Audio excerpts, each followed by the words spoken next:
Pop Squat. Coming at ya. We hit 40,000 subscribers, so that means it's time to do another info dump for the channel. I've done a lot of these, but so I'm going to retread some information. So if you have listened to me do this before, you may not want to listen to this again. I probably have some new things that will randomly come up, but I'm going to run through probably some things about myself. Maybe I'll do that second. I don't know. Sure. We'll talk about myself first, and I'll try not to take too off long, and then we'll dive into YouTube Studio and just sort of give a tour of what it is that I see as a content creator. So, about the channel. I started this 3 years ago, almost exactly 3 years ago, as of like a couple of weeks ago. During the pandemic, I was living alone, well, with my cat that recently ran away. 9 weeks ago tonight, ran away. Stupid fucking cat. Living with my cat in Bellevue, Washington, and in an apartment that I was in for like literally a year, and I had to move again. When I started it, I was still drinking. I'd been an alcoholic for, well, since the fall of 2016, when my ex-wife just kind of all of a sudden decided that she was gonna up and leave and be with somebody else, and totally devastated me. But anyway, I've talked about that a lot on the channel. She's a piece of shit, and we have no contact anymore because she can't deal with conflict. Yeah, so I was drinking a lot. I drank about a 750 milliliter bottle of vodka a day at that point. And sometimes a little bit less, sometimes probably quite a bit more, and was not good for me, and obviously, and I was I kind of at the end of my time dealing with drinking all the time. It had ruined everything for me. Cost me at least one house. Cost me my girlfriend at the time, and so I was alone for 2 or 3 years during the pandemic, which was not fun. And yeah, in fact, moved out of my old house that I had to sell because my girlfriend and I split up March of the year the pandemic really took off. So that was, what, 2021? No, 2020. And not good. So lost a bunch of money on that. Was out of a job for 2.5 years, also because of my drinking and my divorce. And it sucked. And I was bored, and I had a lot of hours at home alone because in the Seattle area, at least, we were pretty serious about kind of being on lockdown and not going anywhere and not doing anything and not going out to bars or restaurants and not shopping, and like a really serious lockdown. And that's not fun to do alone. And I was looking for something to fill my time, and I started doing a reaction channel. And the reason I started it was because I had been randomly going through videos, either on my phone or on my computer, and saw some, and I've mentioned this on the channel before, saw a young couple of people. I don't know if they were an actual couple. I don't know if they were cousins, brother, sister, husband, wife. I have no idea. But they were 20-something African-American man and a woman, and they were reacting to classic old rock and roll stuff like Queen, Led Zeppelin, that sort of thing. And I was like, and it was fun to see them discover this music, right? Like, I had no doubt that they were going to listen to it and go, holy crap, that's amazing. Like, that's not surprising, right? That they would listen to that and go, whoa. Because everybody who hears that goes, whoa, that's incredible. Like, how does it sound like that? It's amazing. And and that was the part that I found really exciting and fun. And I mean, that's why it gets shared around a lot, and people really like reaction videos, you know, when they're done like super well like that, or when they're really unique in terms of like me watching with my background, and I go, how can you never have heard this song? I can't even comprehend a world the first time of hearing this song because it's always been with me. For example, like something from Queen or Led Zeppelin or something like that, it's always been there for me. And to hear somebody from an adult perspective, or even a teenage perspective, hear a song like, I don't know, "We Will Rock You," or I mean, like Bohemian Rhapsody. That was the one they're listening to. To hear that for the first time, and somehow had avoided it on an old movie, old now, like uh, I want to say Bill and Ted's, but that's not right. Wayne's World. It featured so prominently in that. It was all over the place at the time, but I have to remember that that was 20 plus years ago, probably 25 plus years ago. And not everybody has seen that movie, oddly enough. Um, so it was just awesome to see them react to it. And I thought, oh, it might be kind of fun. And I've always been a music fan. Always, always, always been a music fan from the time I was like 10 years old. I enjoyed music. Started off with the Beach Boys, which were still 15, 20 years before me, right? Like they were popular to my parents, and so I heard them because of that. But I liked the way they experimented with their music. I wouldn't have put it that way at the time. I liked their voices and the harmonies they created, the kind of unusual style, that surf guitar style that they had in some of their stuff. I loved it. And it was the first album I got was the golden hits of the Beach Boys or something in 1980 when I was 10, 11 years old. And that went on. Got a couple of albums here and there for Christmas every year. We got stuff like Barry Manilow and Thriller, and that was quite a few years later. And Billy Joel's Glass Houses, Queen, The Attack was an album I got. The Cars. It was actually supposed to be Gary Newman's album that Cars was on, or In Cars, whatever the song was. That was the song I loved. So that also exposes my early kind of electro techno emo alternate sort of side. Like I wanted Gary Newman's Cars, not the Cars Candio or Cheerio or whatever the name of the album was. It's the one with the girl grabbing the steering wheel. I want to look that up actually. So the Cars covers.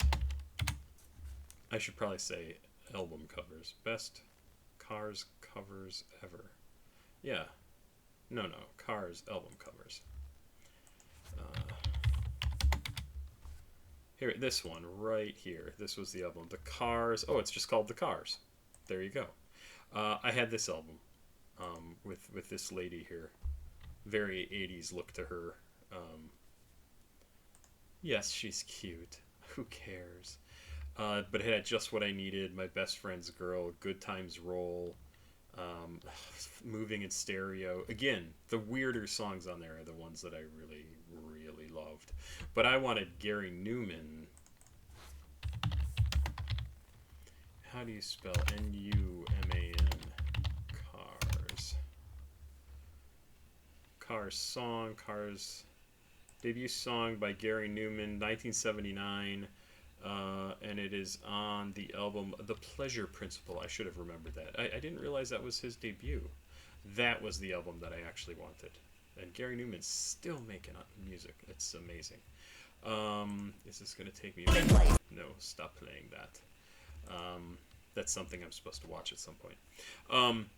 But anyway, I've always been a fan of music. I played drums in junior high and high school, or middle school and high school. I called it junior high. We all called it junior high at the time, but now it's middle school. And high school, I was in marching band. I still love myself some marching band stuff.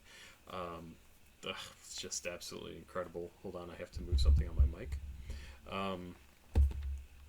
In high school, I also took part in being a DJ on our high school radio station, WBSD for Burlington School District, WBSD radio, which had a number of DJs come out of there over the years.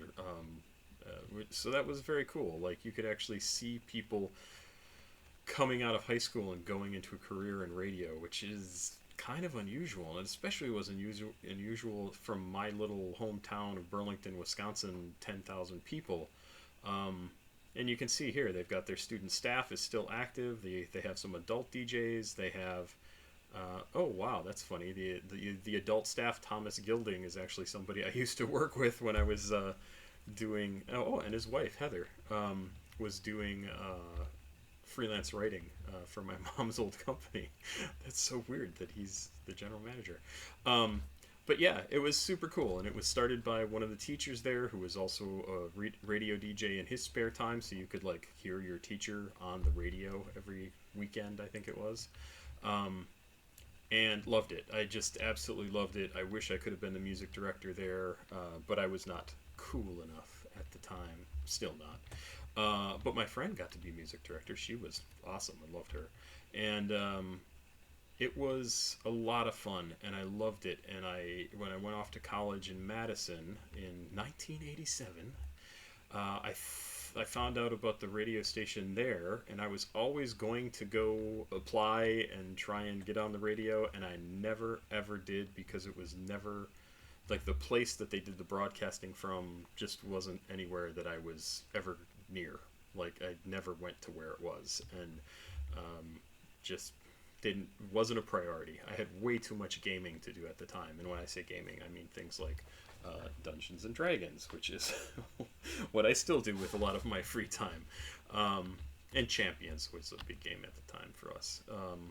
But anyway, yeah, went to school in Madison, was there for 14 years, left there in 2001, accepted the job to move out to Seattle for a new job on September 11th of 2001. That was an interesting morning.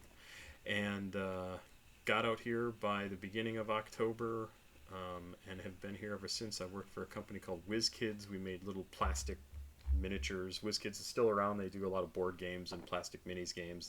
They actually make D&D minis now, Dungeons and Dragons miniatures now. And yeah, I was actually the head of the game design department for a while. Designed a lot of the HeroClix games. Worked on Tsuro, Tsuro, which is a board game. Hold on, I'll grab it.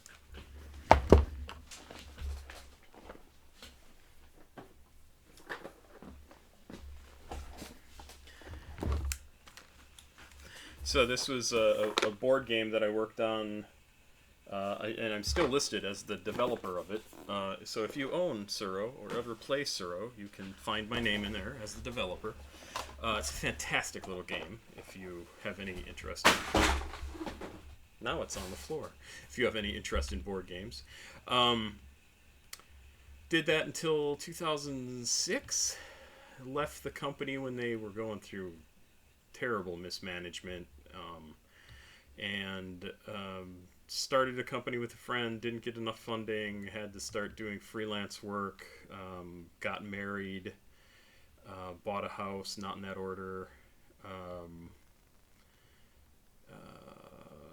That's right when we were buying the house is when the economy just tanked because of all of the subprime mortgage loans that had gone through.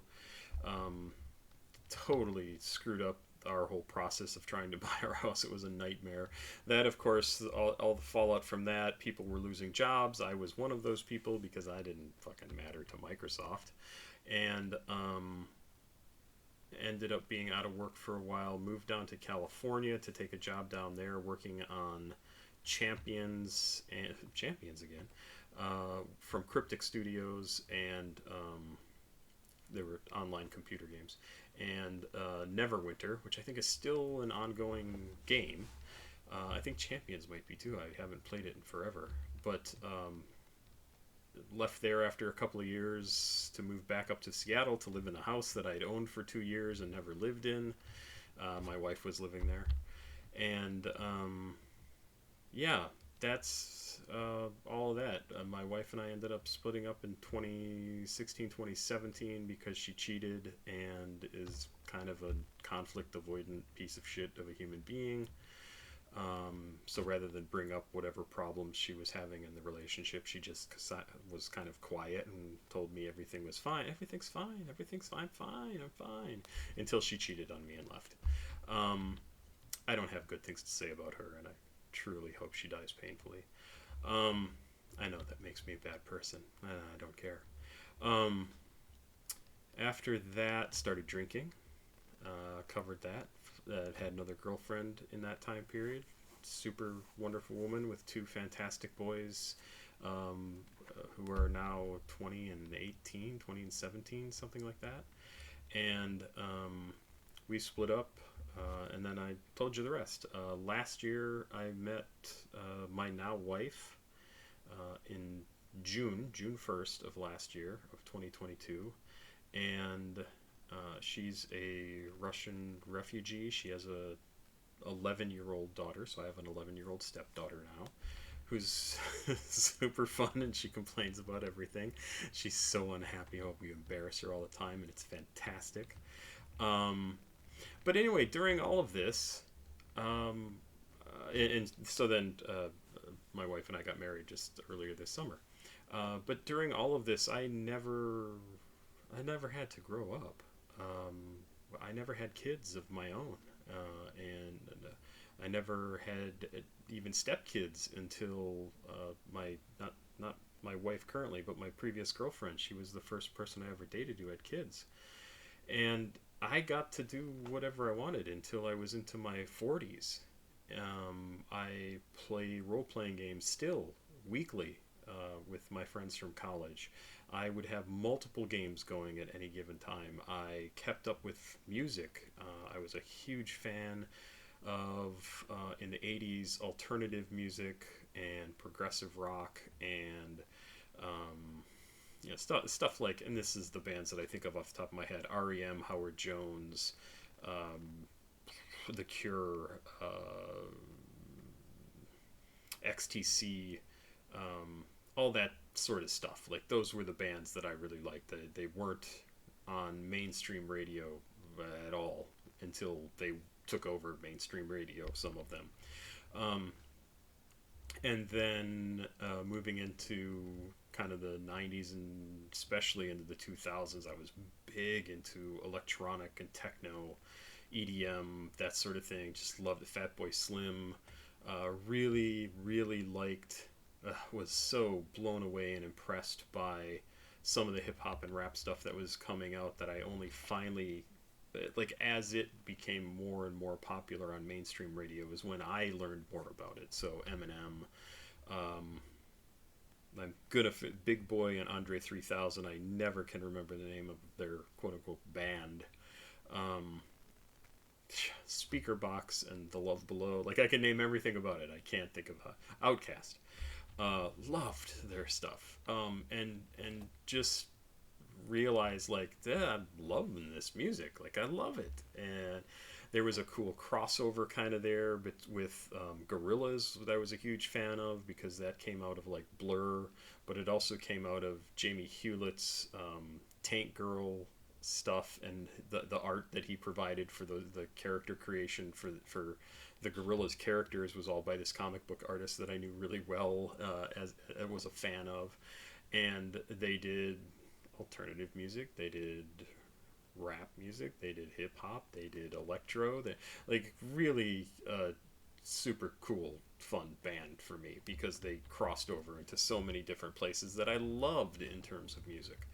Um, but that's when I started getting into that stuff. Huge fan of electronic and EDM and that sort of thing, and that probably is where I spent most of my time listening to music, was stuff I already had, and then electronic EDM through the 2000s and then the 2010s, and then very much decided, like, I need to check out more hip hop and rap. And when I was a kid, it just wasn't anywhere, because when I was a kid, hip hop and rap was 10 years old, and it wasn't significant yet. It was like, oh, that stuff that the black people like.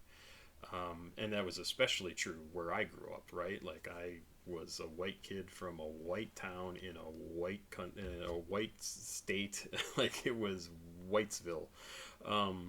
And I heard songs that broke through into the mainstream, but not a lot of it. And but some of the stuff that I did hear, I loved. Rapper's Delight, as an example, heard early on and just thought it was the most fun ever. Um, the first video I reacted to on this channel was Rapture from Blondie. That was definitely the first time I'd ever heard rap.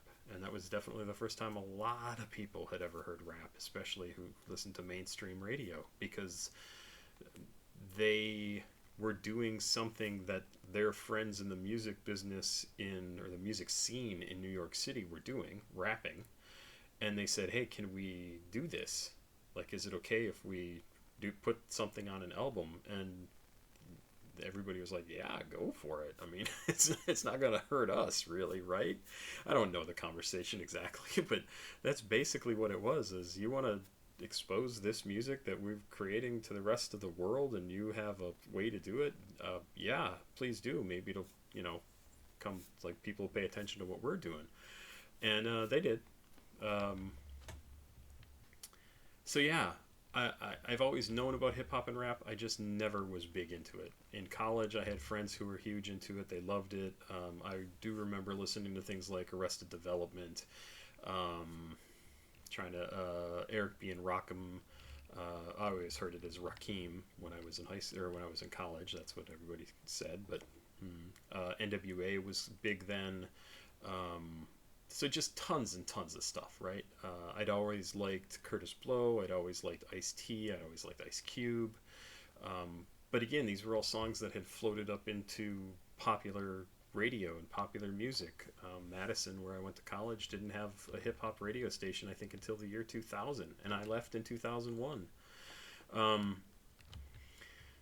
So anyway, sitting around during the pandemic, bored out of my skull, trying not to drink too much, because it's sitting at home, unemployed, living by myself with nothing to do. 3 o'clock in the afternoon, I'm starting to drink. 5 o'clock maybe, if I'm lucky. 8 o'clock if I really resist the urge. And I just said, you know what, I think I'm going to do a reaction channel. I think I'm going to just start. And I had a crappy little camera. It may even be this camera that I'm still using. And I found software to record the videos, OBS, and it's great software. I've been using it ever since I found it. And figured out how to set everything up. The mic I was using originally was the mic that was on this camera. The speakers I was using are these little speakers that I bought 14 years ago at a garage sale in San Jose, California, when I was working in California, and now I can't put that back. And so if you watch any of the older videos, I'm recording the sound of me speaking and of the music as it's being piped out of my speakers into the mic on the camera, which is also why the sound in those early videos sucks, because I didn't have money. I was unemployed, and I was not getting unemployment. I was living off of the money that I had from the house that I sold, and looking for work and looking for work and looking for work and drinking and drinking and drinking. And it sucked. It was awful. And the early videos reflect that. Like, you can see me, I'm shaking, I'm all like puffy and gross looking, and it took me a while to figure out, like, oh, I can record when I have headphones on and not actually have the sound have to come out of my speakers. I didn't know any of this because I'd never done any content creation. It took me a few years to get a good microphone, which I have here, and I now have a ring light here. If you look in my glasses, there, I have a ring light that I just bought literally a month and a half ago. So if you're looking at starting a YouTube reaction channel, you don't have to start with much. And the more stuff that you get eventually, the better off you'll be. But I clearly don't decorate everything behind me. I have there's this bag is hanging on the door so I can clean up the cat litter. And yeah, I just kind of do this because it's fun to me. And if it ever stops being fun, I'll stop doing it. It has not stopped being fun because I really, really like music. I enjoy finding new music. I always have. I am tired of all the same shit that we always hear. And I've said this on videos too. Like, if you're younger, teens or 20s, imagine hearing, and you're not going to have to imagine this because this will be your life. You will be hearing Taylor Swift until you're dead. Until you'll be in your 40s, 50s, 60s, 70s, you'll still be hearing Taylor Swift. Just like I still hear, I just heard earlier today, Genesis with Phil Collins and Culture Club with Boy George.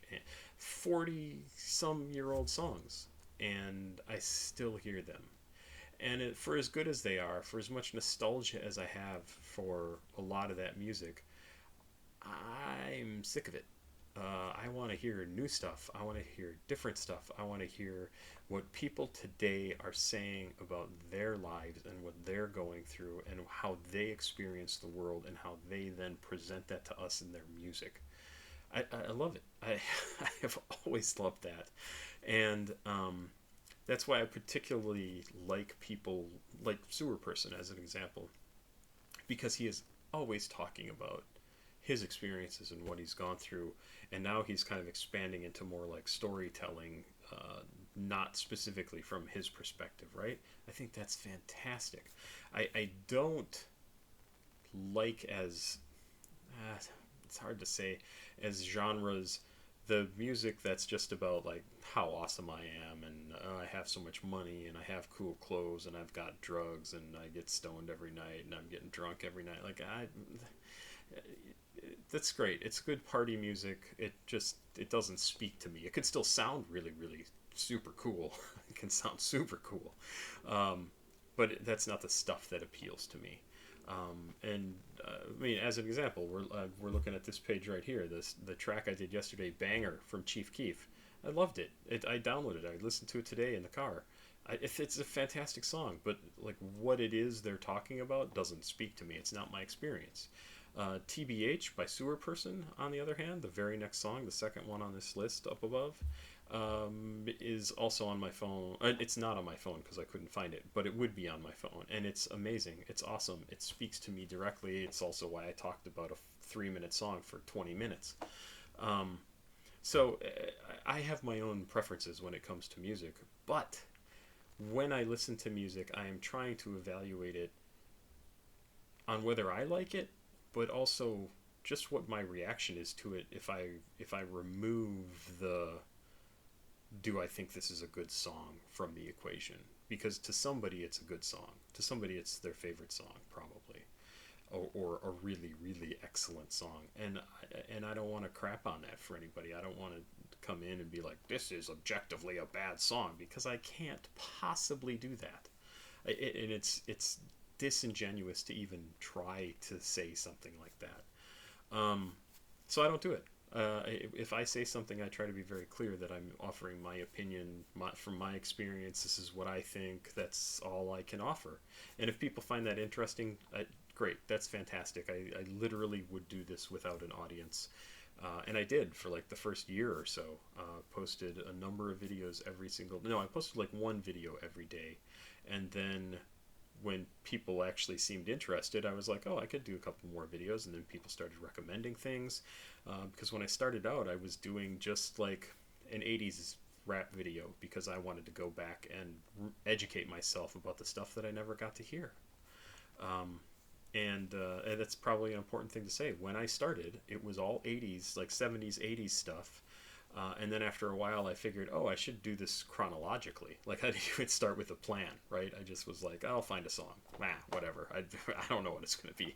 And then I started doing it chronologically and have gone back and started doing, like, 79, 80, 81, 82, 83, 80, and I think we're in 1984 right now on all the music that I'm reacting to.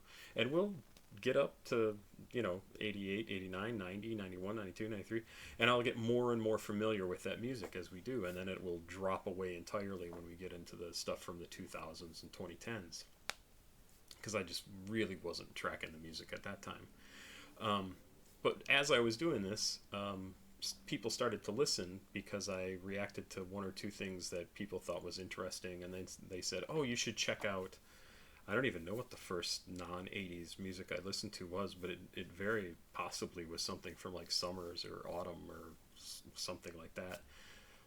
And that got obviously a ton more views. And then people were like, "Oh, I'd love to see what you think about Can Can, about whoever, right? Chief Keef, um, all this different stuff." And so the focus of the channel shifted based on what I was hearing from the people who were in the comments, and who eventually were the people sending me stuff via Cash App, PayPal, who joined my Patreon, and giving me the music that they were hearing, in the last few years or today.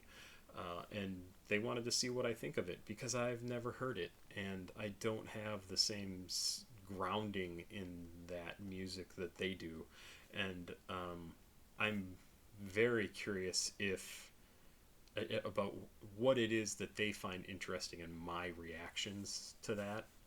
I don't get a lot of feedback on that, other than like, "Hey, I really like to hear what you have to say about this," and I don't know necessarily why. I think sometimes I say things that are interesting, but most of the time I feel like I'm just going like, "Yeah, that was okay," and I don't have a whole lot to offer, because it's not my experience, right? Like even Banger yesterday from Chief Keef, I think I said like, this is not how I grew up. It's not my experience, but it's a really cool sounding song. And in fact, I listened to it today and I was like, "Man, this is a good song." And I had to check like, "Yep, that's Banger from Chief Keef and Gucci Mane." It was great.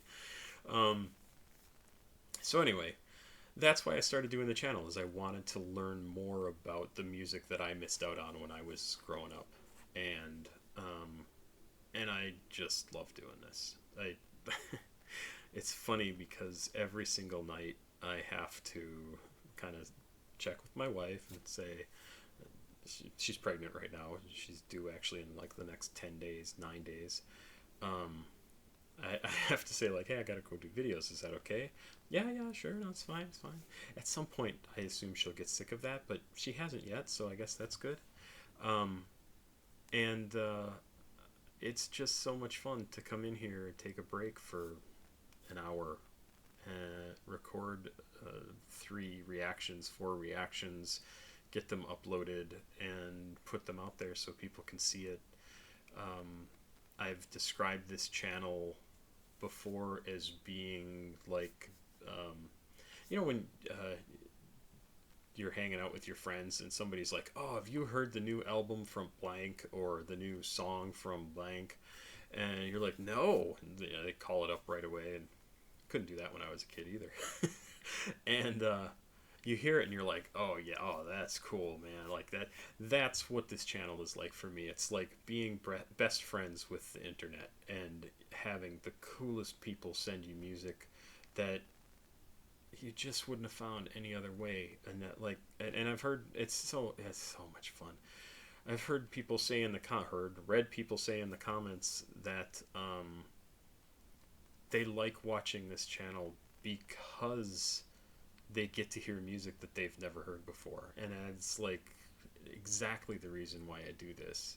From selfishly, that's the reason why I do this, because people send me stuff that I would not be able to discover on my own. I would never have found somebody like 93 Feet of Smoke, or let's just take a look here, Mayhem and Distraction, right? From just the other day. Oh yeah, Jane Remover. Never would have found Jane Remover. At least I don't think so, right? And there's so much amazing music out there, and people just send it to me and say, "Hey, would you listen to this?" Yeah, thank you. Thank you for sending me more music. I have a playlist on my phone here. Um,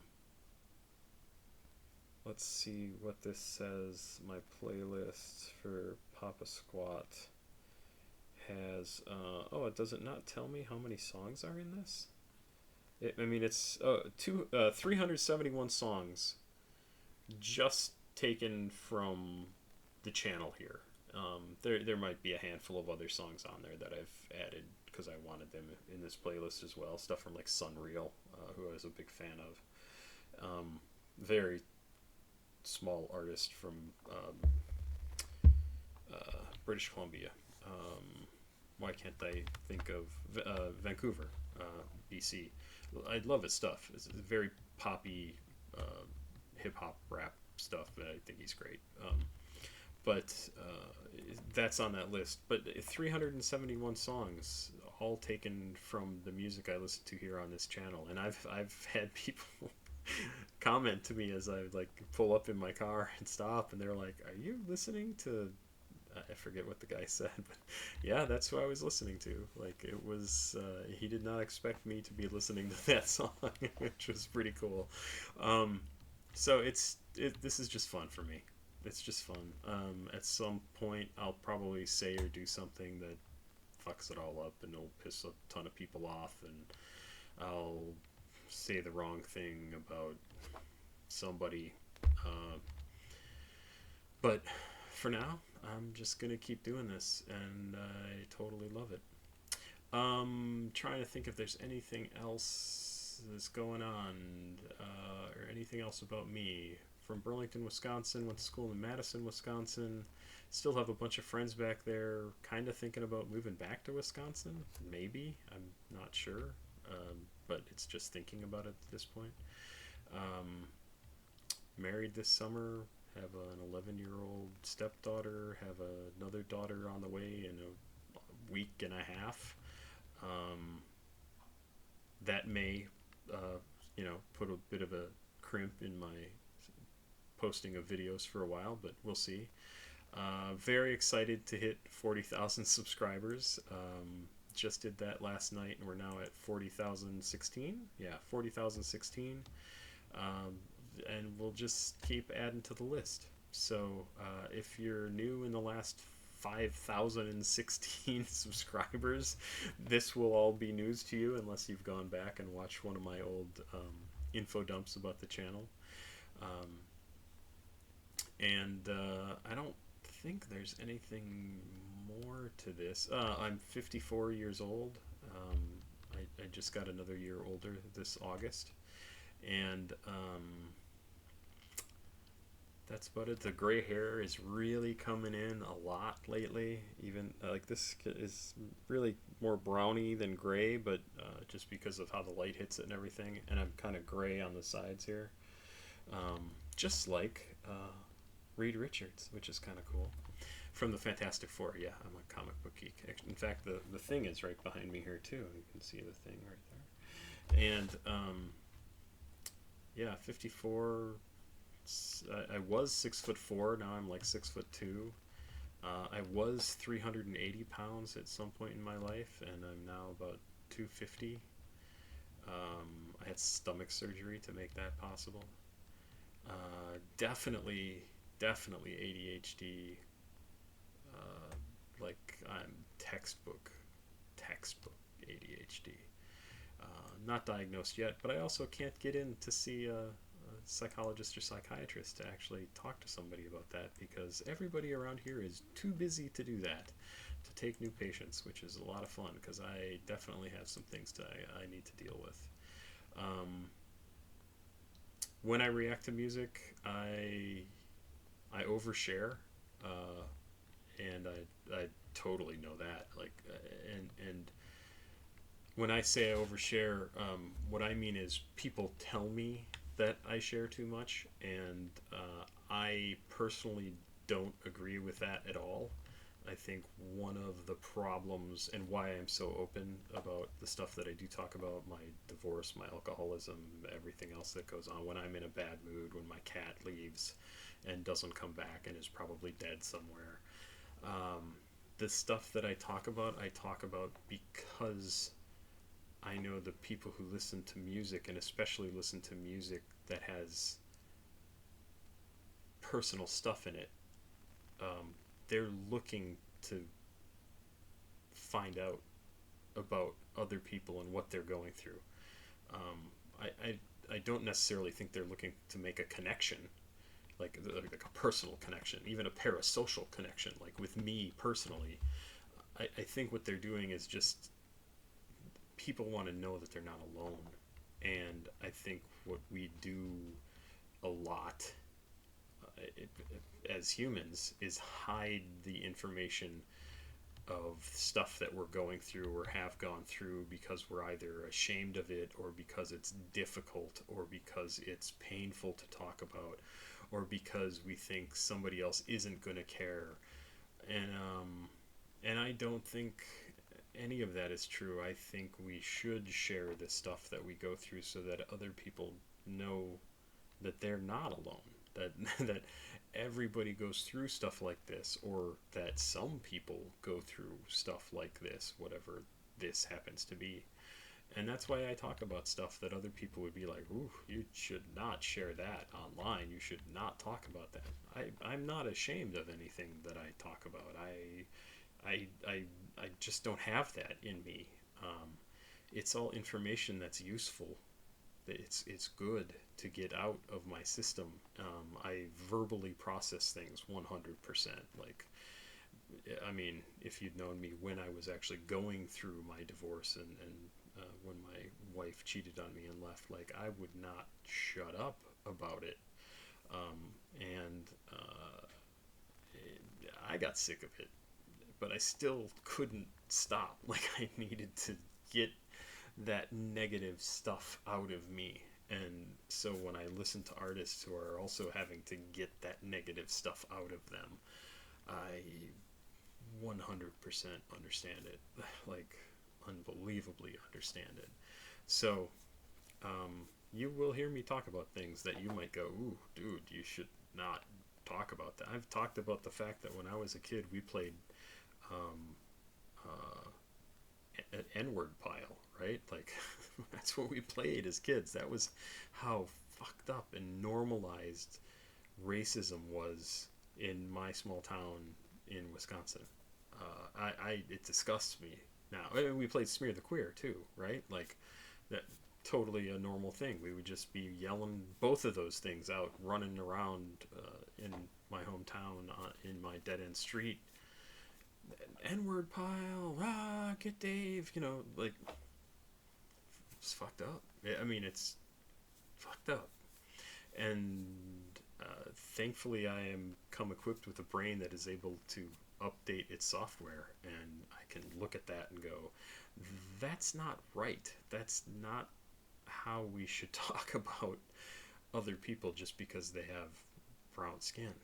And yeah, I changed my ways pretty quickly once I realized what it was we were saying and what that meant to so many other people and how offensive it was. And there are people that I grew up with who still use those words and still use them with no fear of anyone contradicting them or confronting them about it, because they're 40, 50, 60, 70 years old. They live in an all-white community, and they're never going to run into anybody who is black or Hispanic or Chinese or whatever.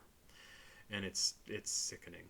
So when people talk about normalized racism, that's exactly like racism to the level where people don't even think it's racism when they say things like, "It's just another word." Yeah, it's just another word. Go ahead and say it. Like, go ahead and say it. It's fine. Just be ready to deal with the consequences outside of your insular little white world. And you're not going to be happy about it. You're going to wish you hadn't said it. You're going to wish you had updated the software in your brain to go, "Oh, I get it.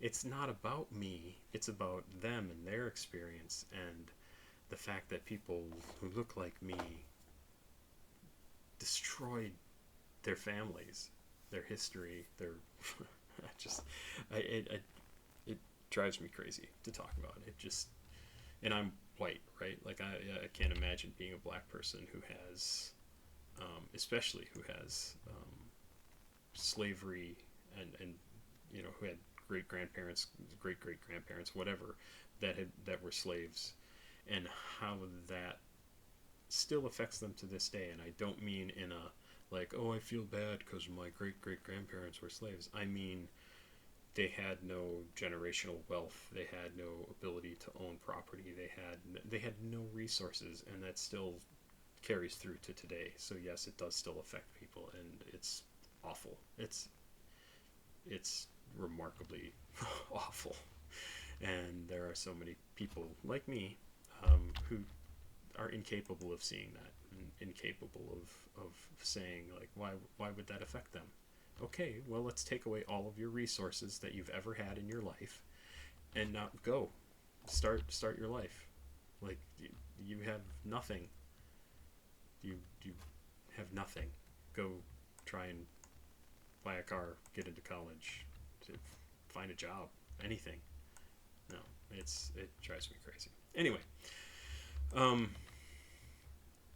so that's that. Hey, we gained 2 people. If you just noticed right here, we were at 40,016. Now we're 40,018.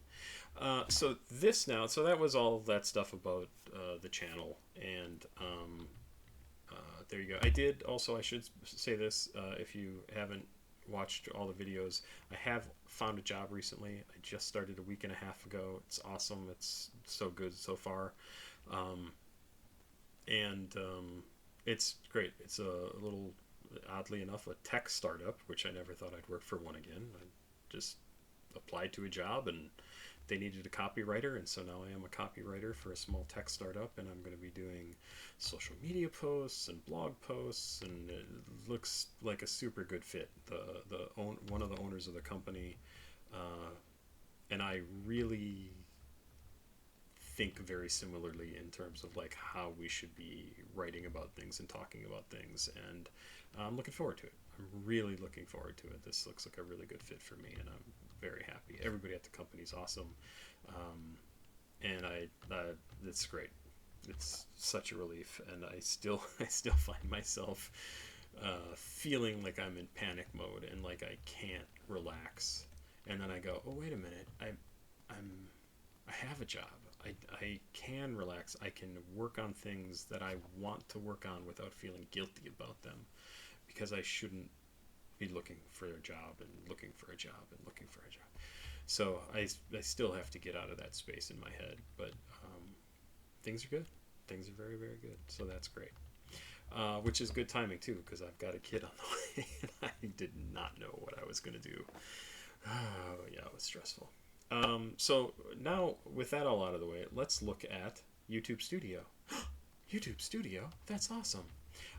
So this is what I use when I log into YouTube. I actually never log out of this, and want to upload videos. I record myself, like I said, on something called OBS, which is an online like desktop broadcast video cast sort of thing. I don't even know what OBS stands for. And record my video. I can show you my videos, rap videos. So here's, I have a document here that has all of my videos in it. These are the ones that I have already recorded and posted. And there are many, many, many, many, many of them. In fact, this says I have 2,327 videos in my Dropbox. I also have, if I go to the videos, that's not it. Videos section, I have a bunch of videos in here. It's taken a while to upload these, probably because I'm recording one at the moment. That I haven't moved over yet to that Dropbox. So I record them, they go onto my computer, I eventually move them over into Dropbox. This is riveting white screen. There we go. So you can see right here, banger from yesterday. This is the video that we're currently recording. TBH, fucker from the other day, collar, terror gang, Creek House. So it's all stuff that I've done recently. Even so, there are still 175 videos in here. I have to move them out of here because they're taking up too much room. And then once I have something recorded and uploaded, if I want to upload something, I go here to create. I hit upload video. I would grab a video, drag it into here, and it pulls in some information, which really the next thing I see is something like this. But exactly like this. It pulls this information in. I have to do a little bit of editing on the title. I always want to put quotes around the name of the song. And then if I can, I include the producer. I also include first time hearing and reaction as hashtags. And then information about the thing. It pulls in 3 pieces of artwork from the video itself to be the thumbnail. I can also customize it. I never do. I don't spend time on that. Can add playlists that I want it to appear in for the site, for the channel. And then down here I also put in a bunch of tags, the English language that it was recorded in. And as soon as it's ready to go, I hit post. That's it. That's as much work as I do on each and every one of my videos.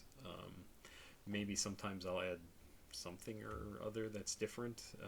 In fact, in this one, I think I have the enter 40,000 in the comments of this video to do something for the 40,000 subscriber giveaway. Yeah, so this is the content page, but let's start at the very top. So this is the dashboard. Dashboard kind of gives you an overview of what's going on right now. The banger video from Chief Keef and Gucci Mane is, so far in the first 20 hours and 25 minutes of its presence on the site, is the number 3 video of the most recent 10, which is surprising. Chief Keef is usually number 1, meaning it has like the most plays, the most listens, that sort of thing. But for some reason it's number 3. I wonder what number 1 is. TBH from Sewer Person. Wow, I'm very surprised. And then Terror Gang from Space Ghost Perp et al. And then Banger. Wow, that's surprising. Gives me on the most recent video, which is the Banger one, number of views, impressions, click-through, average view duration, 3 minutes 13 seconds. And it gives me some other information down here, like published videos, some of the most recent ones. Latest post, this would be to my playlists, actually the posts on the channel. Yeah, social posts. I'll show you that too. Its second column is important notifications. There's a whole bunch of them here. It's always something about like video received a copyright claim because, in fact, this is for Banger. It says you can't monetize this video.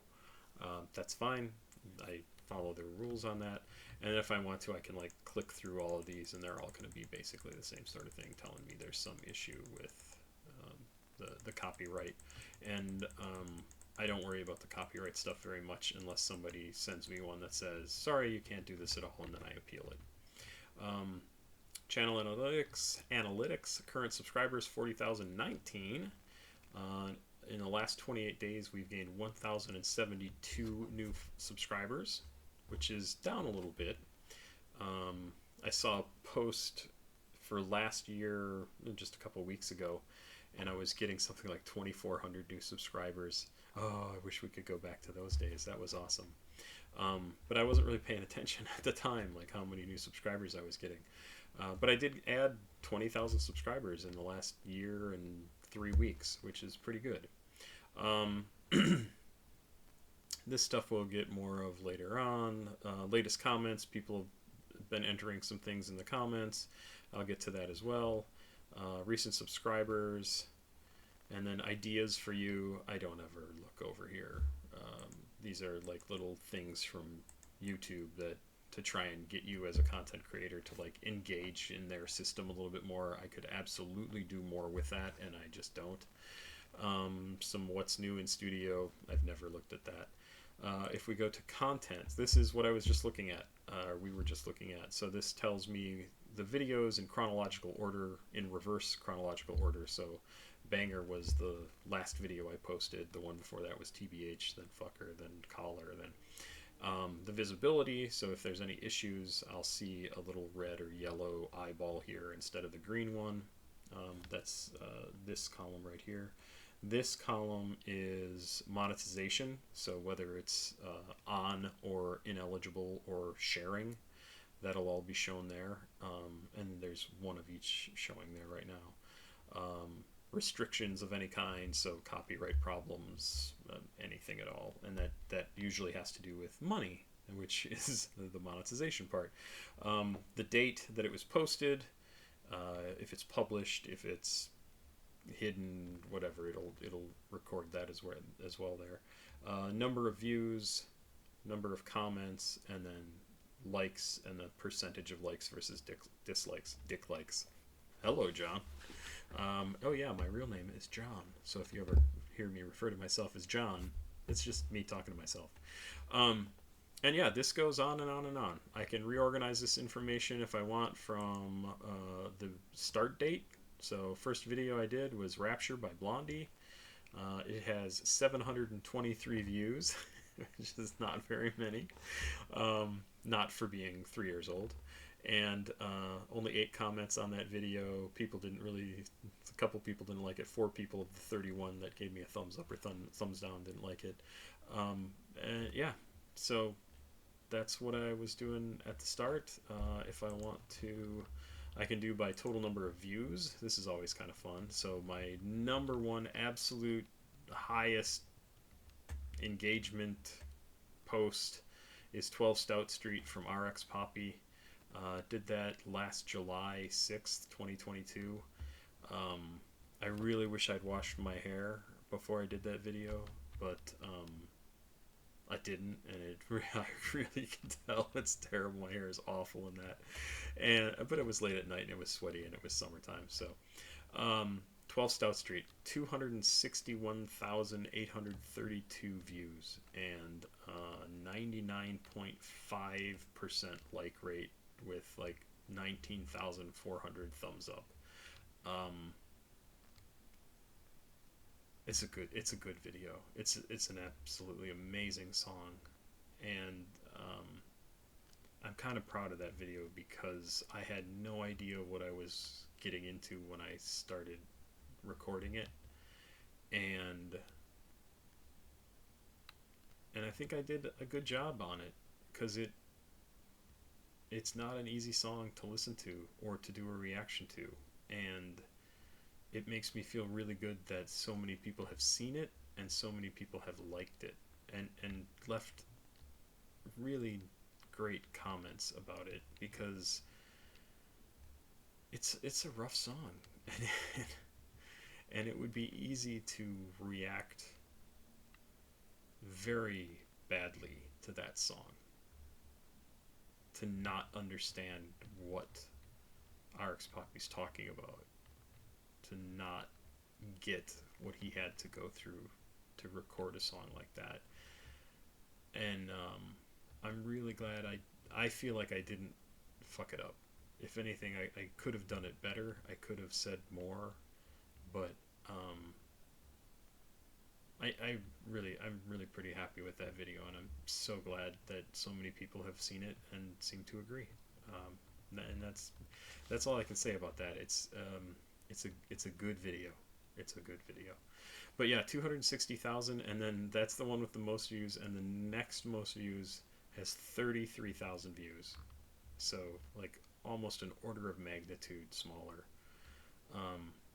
And that was It's Beginning to Look a Lot Like Christmas from V of BTS, which I don't know why that one has so many views, considering there's other better stuff, even from BTS, that should have views, but it's a Christmas song. Obedient by Blade and Echo 2K. Ice Maker full L mixtape from Blade. American Terrorist from RXK Nephew, Stop Breathing by Playboy Cardi. Some of these I'm surprised by. Stop Breathing by Playboy Cardi. Patch Made by Xavier So Based. Also surprised by that one. Some BTS. Money So Big by Yeet. The E full album from Echo 2K. The Spider full album from Blade.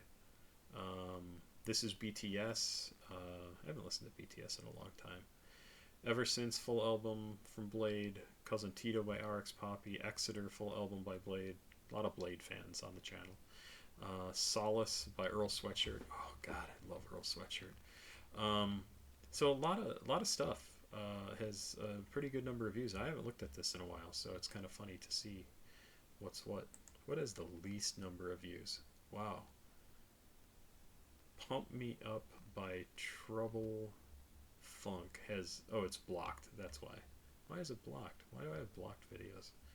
Probably YouTube changed some things that didn't tell me. So I guess one of the most recent videos, Fucker by Mayhem, has only 31 views. So that's the most recent, fewest number of views. Some of these are weird, though. I don't understand why this is like this. No, because there's 17. No, that's weird. Alright, we'll ignore that. So let's go back to what we normally look at. So if I ever did live stuff, they would appear here. Posts. My most recent post I put out on October 31st. It was my most recent playlist. I put together playlists every now and again. Here are all of my playlists. So requested reactions. These are the reactions that are sent in by artists who want me to react to something by them. I put them all on a playlist so that they're easily accessible. I have a list of favorites from the channel that go into this playlist. Full albums, exactly what you think it is. What I'm listening to, I do at the end of every month. I think I have 9 of these now. The most recent one was 10/31 of 2023. Channel info, that's where this video will appear, along with the 14 other videos that I have done along these lines. I did one TV reaction once because it was about kind of modern rap. It was okay. Let's see, I have more stuff in here. More what I'm listening to's influences. This is a good playlist if you want to hear like the stuff that John listened to from the time he was a teenager up until this year that I really like. That is a good peek into the sorts of music that I have listened to that have had an impact on me that I really enjoy. It's a crazy mix of stuff, but you definitely will pick up kind of some thematic elements to it. A couple of videos on hip-hop history, culture, and commentary that I've done a couple of videos on that I find interesting. I find them interesting. Podcasts don't have any. Promotions don't have any. So there. That's everything. That's all the content types that I put up here. So I have some posts, I have some playlists, and I have these videos. Other stuff to look at. Analytics. This is pretty in-depth, so let's look at that last. Comments. This is where everybody leaves comments, and I go through and read all of them. So this is kind of funny. RT Goblin wrote, "Brother, you are nailing the song choices." I'm not nailing the song choices. These are all songs that were sent in to me by people who have said, you should react to this, and I listen to those people and react to those songs. If you have stuff you want me to listen to, CashApp, PayPal, and Patreon are all listed down below. The only reason I do those to get recommendations now, I force you to spend some time and to spend a little bit of money to get me a recommendation, because otherwise comments would just be crammed full of songs for me to listen to, which I could never ever get to. Even now, I'm like a couple of months behind on most of my lists. I keep track. I should show this off too. I keep track of all the recommendations that come in. Here is one of the spreadsheets, and this is stuff I've removed the who sent this in, but this is when they were sent, and you can see I'm back here. I have some from like July and October because for various reasons. Usually it's because somebody sent me something and then the video wasn't there, so I email them and say, hey, you sent me something, can you send me an update? So then I put the new date in. But I go through and record what everybody sends me, and then if I do it, I put a little yes in this column, and most likely I will then go in afterwards and just clear out that line. So I'll hide it. So like this, go in, hide, and then I don't have it. So there's a bunch of hidden rows in here. And I have that, let's see, I have one for paid reactions. Those come in Cash App and PayPal. I have ones, a playlist specifically from my patrons, so everything that gets sent in on Patreon. And then I have original tracks, so stuff from artists who send stuff to me that they would like me to react to. And I usually do one from each of these, one from each of these lists every day, and maybe I'll do something else at some point, like an 80s song, or I'll do a second track off of one of these because I want to. I have a list of albums to do. It's taken me forever. I have albums now that are over a year old that I need to get to, and I really need to do them. Hopefully that will get better, but albums are difficult for me. But then I see how well Bob the Pop-Up, another reaction channel, does with his full album reactions, and he almost only exclusively does album reactions, and he's got 200,000, 100 and something thousand followers, and started a year after me, and it just makes me feel like shit. But like I said, I would do this even if I didn't have anybody sending me stuff. So yeah, I react to all stuff that people send me. That's exclusively what I do. Maybe I will every now and again do something that I want to listen to, especially if it's like something new from an artist that I really like. In fact, saying that, I think Chief Keef had a new album come out, or it's coming out. I have to look into that. Anyway, so that's the comment section. Sometimes something gets held for review. Ooh, where did all these come from? Oh, these are in mentions, not comments. Held for review. I get nothing currently held here for whatever. What is mentions? Oh, this is like people talking about me. Oh, this is new. This is from a month ago. I don't check this ever. Huh, interesting.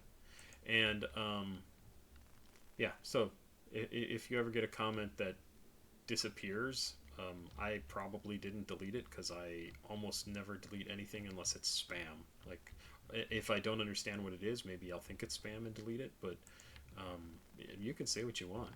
And I've had people say all sorts of crazy shit, conspiracy stuff in here, and I just go, yeah, I say what you want, but you're crazy. Subtitles, I don't do subtitles. I mean, maybe there are subtitles on things, but I don't put them in. Copyright information, earnings, and I am signed up now for the YouTube Partner Program, so I do get some money in. I'll show you that. I don't have a problem with that. Settings, US dollar. There's other things here for the channel. I have no idea what this is. Basic information, country of residence. Yeah, I've never looked through this. Like, I never had to deal with any of this. Close.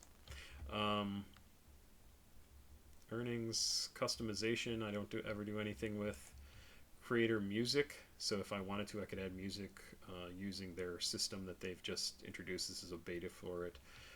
And then settings, and then send feedback. So let's go to analytics, and we'll look at some of this. So as you can see here, this defaults to a view of 28 days, which is up right here. And I can change that. 7 days, 28 days, 90 days, 365 days, lifetime, 2023, 2022, and then by the last few months, and custom if you want. Let's just leave it on 28 days for now. There is an advanced mode. We don't need to get into that.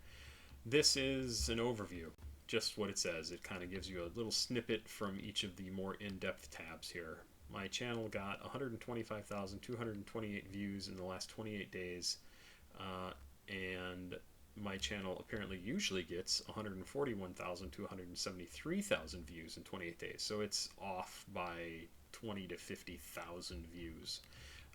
Not probably a good thing, but again, I'm just going to keep posting videos. So it's going to go up, it's going to go down. That's how I approach it. 125,000.2 views. Watch time is 7.3 thousand hours in the last 28 days. which is 972 hours fewer than usual. Plus 1.1 thousand subscribers, so 1,100 subscribers in the last month. That's not so bad. Income in the last 28 days of $109.72. So you can see how rich I am becoming by posting 90 videos a month. I have earned $110 in a month. This chart just gives you a visual representation of sort of the ups and downs of, I'm not even sure what that is. Number of views, maybe? Yeah, must be number of views. If we go down a little bit more, it's telling me, yep, things are slower than usual. That's fine. Top videos during this period: 12 Stout Street, Birth of Rap, Like a Virgin by Blade, Deepfake by Breakins. Oh, interesting. Life Imitates Life by Quanic. I gotta listen to some more Quanic, you guys. Money So Big by Yeet. So it kind of just goes down and shows me like how many views in the last month, and it tells me all that information. And then I can go into more in-depth context for all of these. So again, number of views, number of impressions. Impressions is like it showed up on your screen even if you didn't watch it. Just 3.3 million people saw my ugly face go by on the screen. Click-through rate 3.2%, which is really not bad.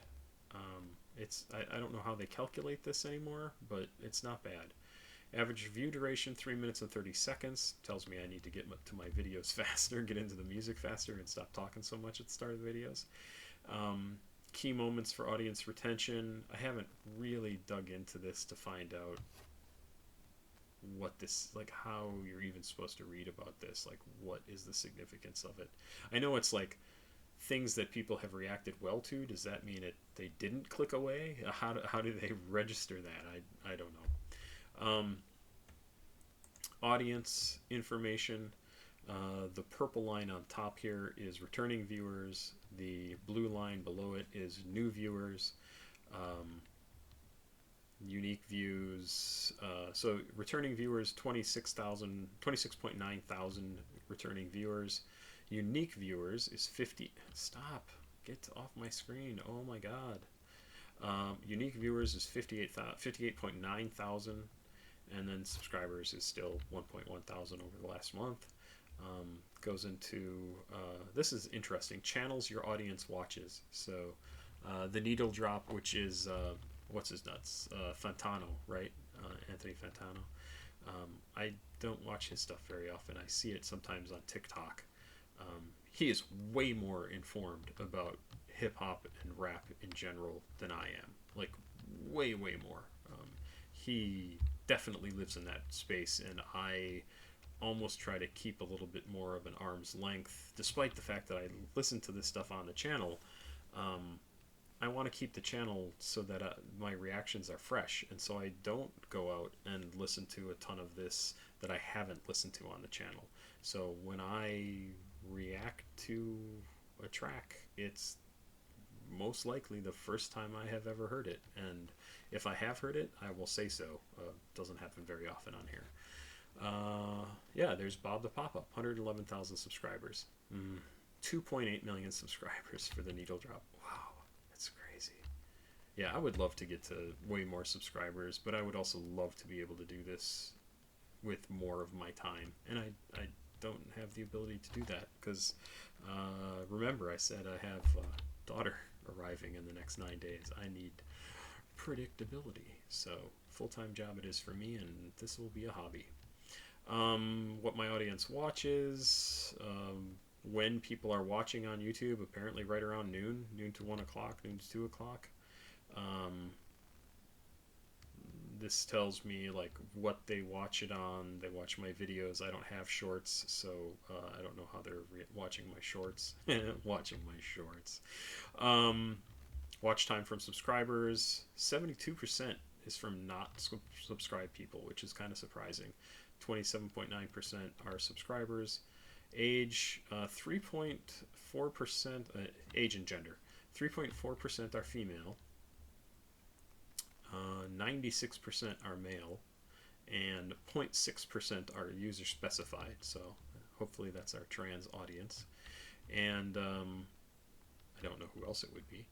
13 to 17 years old, very small number. 18 to 24 year olds, 50%, 49.6%. That actually surprises me. But I suppose they're probably the people that spend the most time online, like interested in music and able to spend time on music, right? 25 to 34, 33%. Lower, lower, lower, lower, lower, lower.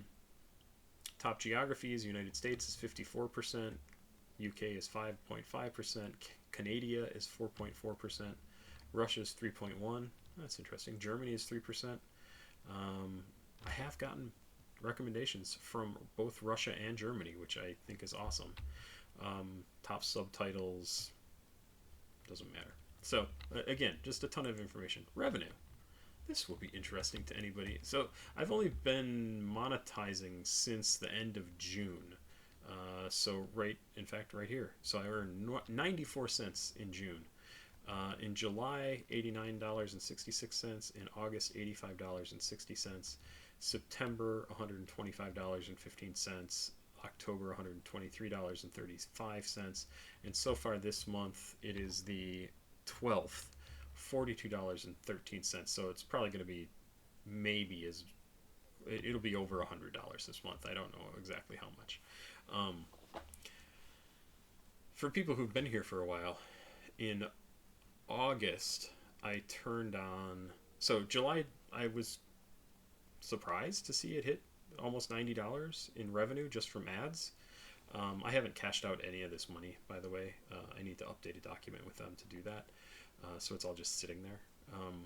But that $89, $90, I was curious if I turned on the mid-roll ads, if that would improve things, and it definitely did not. It lowered. So I turned that on for August, the mid-roll ads, and my revenue dropped by $4. And when I turned it back off at the end of August, beginning of September, my numbers went up significantly. So that told me the mid-roll ads were a terrible idea. It just gave people a reason to jet on a video that they were in the middle of watching. I don't care for mid-roll ads. I dislike them, so I just got rid of them. I was like, nope, don't want these in my videos. Screw it. I'm probably going to stick with that until I hear a convincing reason to not do it. Like maybe in longer videos, I would turn it on because, I mean, if you're watching something an hour long, you're kind of committed, right? And unless you turn back and go, oh my God, this is just stupid. Like, get rid of it. But my shorter videos, no, I'm not going to use the mid-roll ads, so you won't have to worry about that. But there you go. That's so in the lifetime of this channel, it has earned via YouTube partner program $466.83. That is how much money I have earned off of this channel in all the time I've been doing it from YouTube. This does not take into account the money that people send me on Patreon, CashApp, or PayPal. This is just from YouTube. It makes me wonder how many views you have to get to actually be able to make a living off of YouTube itself. It's got to be a ridiculous number. I mean, it's got to be a ridiculous. Like Mr. Beast probably could do it if he'd got nothing else from anybody else. He'd probably make a pretty good amount of money, like really good amount of money. It would be awesome to see this number be higher, and I can absolutely understand why people do incredibly stupid things in order to be shocking, to draw eyeballs, to get those numbers up, to make that money.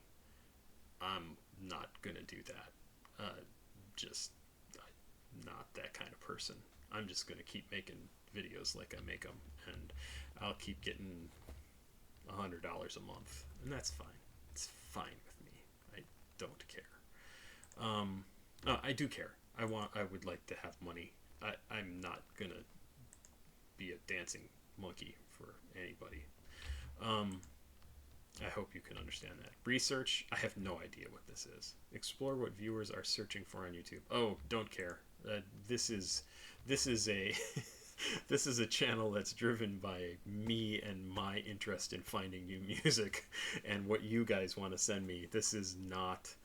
Um, this is not something that I'm gonna do research to find out what people are searching for and then like do videos based on that. No, no, no. Send me music. Let's listen to music. Let's stick with that. That's what I want to do. So there. That's it. That's what YouTube Studio looks like. Yeah, that just blows that up or shrinks it.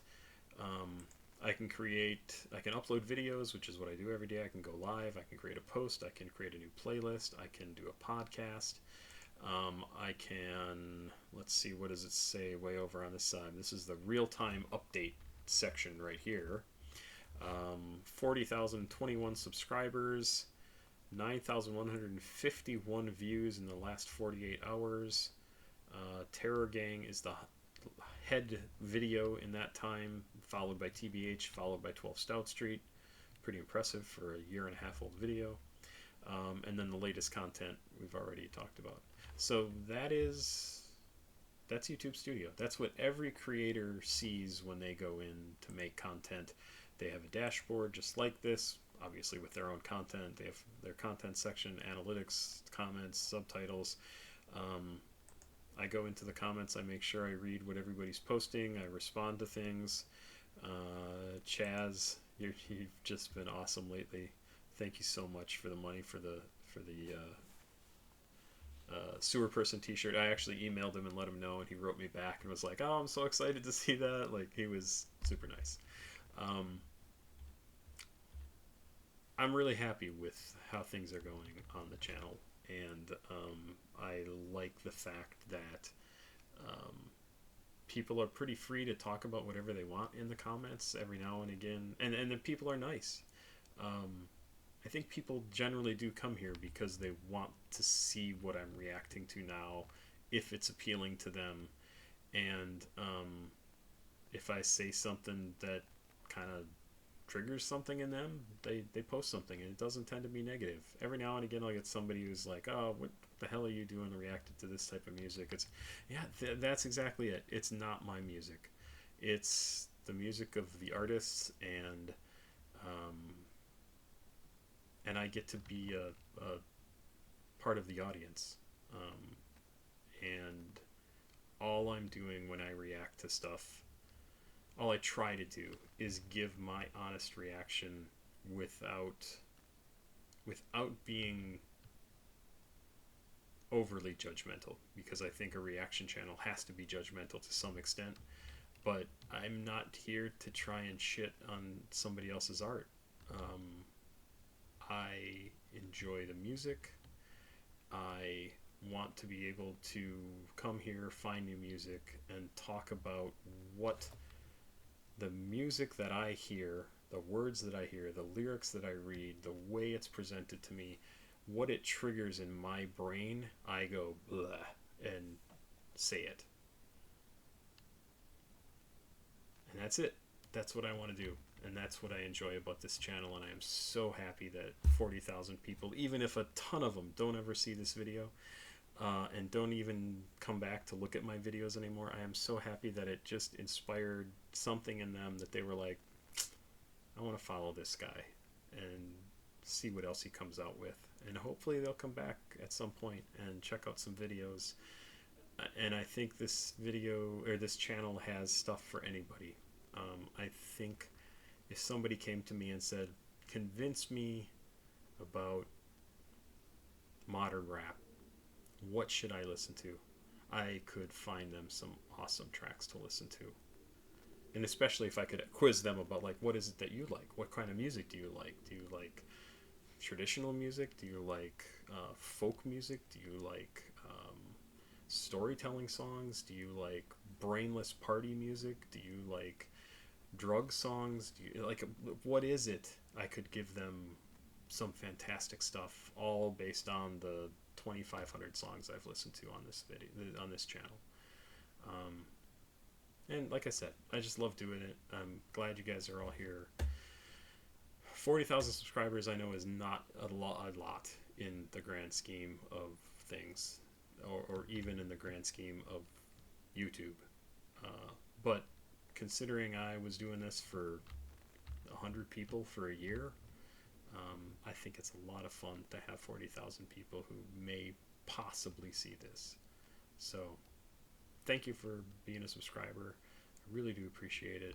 And I hope you stick around. Check out the videos. I always have something new and cool. And it's not necessarily the biggest video of the day. So keep checking out those smaller artists and send me stuff that you want to hear. I would love to hear it, honestly. I mean, this song, Fucker, no. It's the other one from Mayhem the other day. Creek House by Mayhem. Oh my god. If you like witch house music, like Cemetery, go listen to this Creek House song by Mayhem. It's got 41 views. It should have so many more than that. And there's stuff like that every single day. That one of my favorites.